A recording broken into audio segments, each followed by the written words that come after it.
What I thought I would do is I would start with a simple request. I'd like all of you to pause for a moment, you wretched weaklings, and take stock of your miserable existence. Now, that was the advice that St. Benedict gave his rather startled followers in the 5th century. And it was the advice that I decided to follow myself when I turned 40. Up until that moment, I had been that classic corporate warrior. I was eating too much, I was drinking too much, I was working too hard, and I was neglecting my family. And I decided that I would try and turn my life around. In particular, I decided I would try to address the thorny issue of work-life balance. So I stepped back from the workforce and I spent a year at home with my wife and 4 young children. But all I learned about work-life balance from that year was that I found it quite easy to balance work and life when I didn't have any work. Not a very useful skill, especially when the money runs out. So I went back to work, and I've spent the 7 years since struggling with, studying, and writing about work-life balance. And I have 4 observations I'd like to share with you today. The first is, if society is to make any progress on this issue, we need an honest debate. But the trouble is, so many people talk so much rubbish about work-life balance. All the discussions about flexi time or dress-down Fridays or paternity leave only serve to mask the core issue, which is that certain job and career choices are fundamentally incompatible with being meaningfully engaged on a day-to-day basis with a young family. Now, the first step in solving any problem is acknowledging the reality of the situation you're in. And the reality of the society that we're in is there are thousands and thousands of people out there leading lives of quiet, screaming desperation, where they work long, hard hours at jobs they hate to enable them to buy things they don't need to impress people they don't like.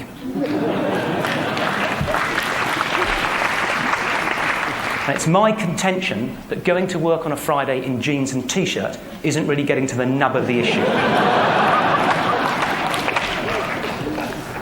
The second observation I'd like to make is we need to face the truth that governments and corporations aren't going to solve this issue for us. We should stop looking outside. It's up to us as individuals to take control and responsibility for the type of lives that we want to lead. If you don't design your life, someone else will design it for you, and you may just not like their idea of balance.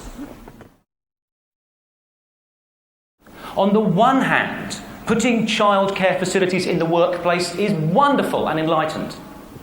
On the other hand, it's a nightmare that just means you spend more time at the bloody office. We have to be responsible for setting and enforcing the boundaries that we want in our life. The third observation is we have to be careful with the time frame that we choose upon which to judge our balance. We need to be realistic. You can't do it all in one day. We need to elongate the time frame upon which we judge the balance in our life. But we need to elongate it without falling into the trap of the I'll have a life when I retire. When my kids have left home, when my wife has divorced me, my health is failing, I've got no mates or interests left. A day is too short, after I retire is too long. There's got to be a middle way. A fourth observation, we need to approach balance in a balanced way. A friend came to see me last year, and she doesn't mind me telling the story. A friend came to see me last year and said, Nigel, I've read your book and I realised that my life is completely out of balance. It's totally dominated by work. I work 10 hours a day, I commute 2 hours a day. All my relationships have failed. There's nothing in my life apart from my work. So I've decided to get a grip and sort it out. So I've joined a gym. Now, I don't mean to mock, but being a fit 10-hour-a-day office rat isn't more balanced, it's more fit. Lovely, though physical exercise may be, there are other parts to life. There's the intellectual side, there's the emotional side, there's the spiritual side.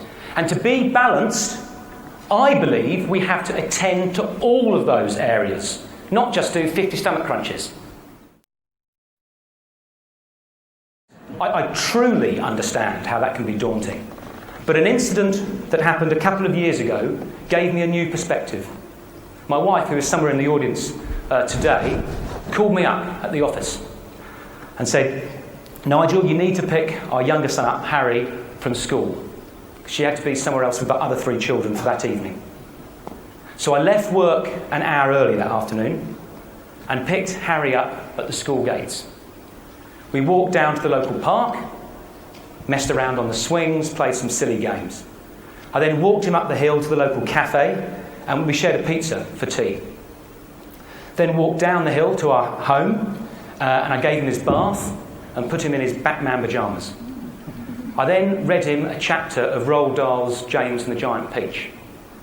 I then put him to bed, tucked him in, gave him a kiss on his forehead and said, "Good night, mate," and walked out of his bedroom. As I was walking out of his bedroom, he said, "Dad," I went, "Yes, mate." He went, "Dad, this has been the best day of my life. Ever."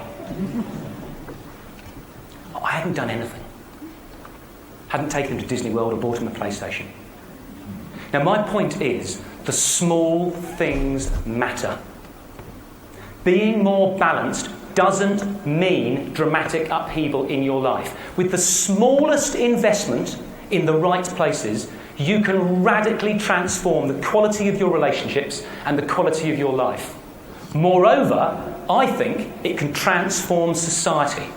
Because if enough people do it, we can change society's definition of success, away from the moronically simplistic notion that the person with the most money when he dies wins, to a more thoughtful and balanced definition of what a life well lived looks like. And that, I think, is an idea worth spreading.